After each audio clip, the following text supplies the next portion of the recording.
जबकि जिस atomic particle को हम एक्चुअल में देख रहे हैं उसके पास एक्चुअल में कलर है ही नहीं। उदाहरण के लिए आप मुझको बताइए कि इलेक्ट्रॉन के पास कौन सा कलर होता है, तो इसका जवाब होगा कि इलेक्ट्रॉन के पास कलर नहीं होता। ये इलेक्ट्रॉन फ्रीक्वेंसीज को इमिट करता है जब वो हायर स्टेट से लोअर स्टेट में जंप करता है। ऐसे में एक पर्टिकुलर टाइप की फ्रीक्वेंसी रिलीज होती है। हो सकता है वो फ्रीक्वेंसी इंफ्रारेड रीजन में आए, या फिर हो सकता है वो फ्रीक्वेंसी विजिबल लाइट के फॉर्म में आए, या फिर हो सकता है वो फ्रीक्वेंसी अल्ट्रावायलेट रीजन में आए। ये सब अलग अलग सिचुएशन पर डिपेंड करता है कि ट्रांजिशन कौन कौन सी स्टेट में हो रहे हैं। तो यहाँ पर कलर कौन सा मौजूद हुआ?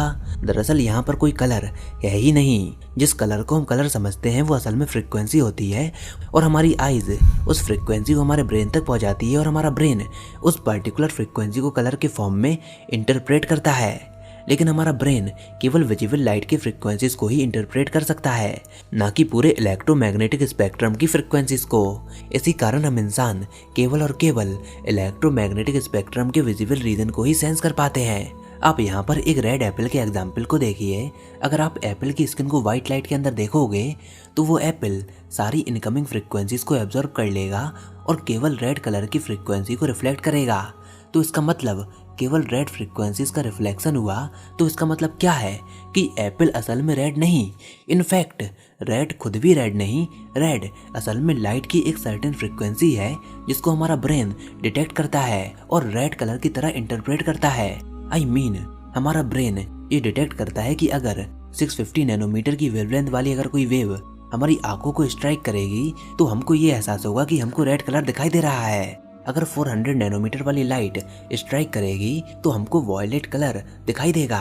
ऐसे ही 400 से 700 नैनोमीटर की रेंज में अलग अलग फ्रीक्वेंसीज लाई करती हैं जिनको हम अलग अलग कलर्स के फॉर्म में देखते हैं। बट इसका मतलब ये नहीं कि जिस एप्पल को हम देख रहे हैं वो असल में रेड कलर का है। अगर आप एप्पल की स्किन को और भी पास में ऑब्जर्व करोगे, इतना पास कि आपको केवल एटम्स दिखने लगे, तो आपको ये मालूम पड़ेगा कि एटम्स प्रोटॉन्स, न्यूट्रॉन्स और इलेक्ट्रॉन्स से बने हुए हैं, जिनमें से किसी के पास भी रेड कलर नहीं है। बल्कि इतने क्लोज में जाने पर आप ये फाइंड करोगे कि एटम्स के अलग अलग इलेक्ट्रॉनिक सेल्स से इलेक्ट्रॉन्स जंप कर रहे हैं और एक इनविजिबल इलेक्ट्रोमैग्नेटिक रेडिएशन को इमिट कर रहे हैं जिसकी फ्रीक्वेंसी होगी रेड।